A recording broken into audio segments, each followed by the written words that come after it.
আসসালামু আলাইকুম। আচ্ছা, না আমি এখানে বসি। আপনি কমফোর্টেবল তো? আসলে কি বলবো বুঝতে পারছি না।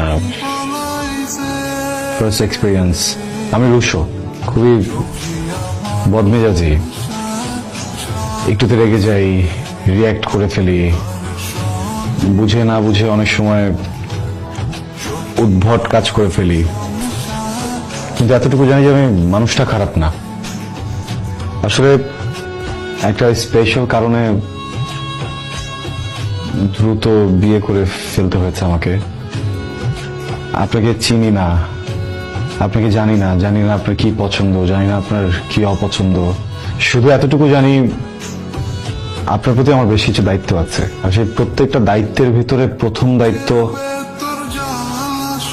কনফেশন। আমার লাইফে বেশ কিছু রিলেশন ছিল, কিন্তু আমি বুকে হাত দিয়ে বলতে পারবো তাদের ভিতরে কাউকেই আমি কখনো ভালোবাসিনি বা কারো সুযোগ নিইনি। খুবই ফর্মাল কাইন্ড অফ রিলেশনশিপ। মনে হয়েছিল যে যদি সেখানে ভালোবাসা হয় তখন আগাবো, বিয়ে করব, কিন্তু আনফর্চুনেটলি কোনোটাই ওয়ার্ক করেনি। আমি জীবনে একবার ভালোবেসেছি, ভয়ঙ্কর ভাবে ভালোবেসেছি একটা মানুষকে, রাইসা। আমার প্রথম ভালোবাসা। কিন্তু রাইসার সাথে আমার কখনোই কোনো সম্পর্ক ছিল না। প্রথমে যখন আমি ব্যাপারটা বুঝতে পারলাম, আমি ডিরেক্টলি গিয়ে ওকে বলেছি যে আমি ভালোবাসি, আমি বুঝিয়েছি, কিন্তু ও না করে দিয়েছে। আমি না এই ব্যাপারটা নিতে পারছিলাম না। জীবনের প্রথম ভালোবাসাকে এত কাছে পেয়েও, মনের কথাটা বলতে পেরেও মানুষটাকে পেলাম না। কেমন যেন ছটফট করছিল ভিতরে, ঘুম হচ্ছিল না। কোনো ঘুম হলেও ওকে দেখছিলাম, ঘুমের ভিতরে দেখে ছটফট করছিলাম। ঘুম থেকে উঠেও ওর কথা মাথায় ঘুরছে, ভিতরে সারাক্ষণ ওর কথা চলতে থাকে, সারাক্ষণ ওকে নিয়ে ভাবতে থাকি। দেখুন, আজকে আমার বিয়ে, আজকে এখানে এসেও সারাক্ষণ আমি ওকে নিয়ে কথা বলছি। আমি এখান থেকে বেরোতে চাই।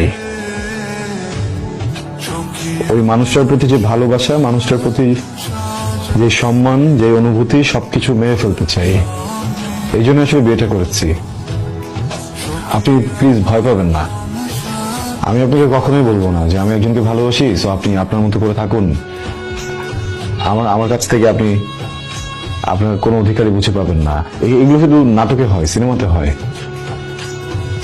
আমি বিয়ে করেছি যেন আমি ওখান থেকে বের হয়ে আসতে পারি, যেন নতুন করে একটা জীবন গোছাতে পারি। সময় লাগবে, জানি না কতদিন, 1 মাস, 2 মাস, 6 মাস, 1 বছর, 5 বছরও লাগতে পারে। আপনি কি পারবেন আমার সাথে থাকতে? আপনি কি পারবেন আমাকে ওই জায়গাটা থেকে বের করে আনতে? আদৌ আমি পাগল হয়ে যাব। আমাকে একটু সাহায্য করুন না।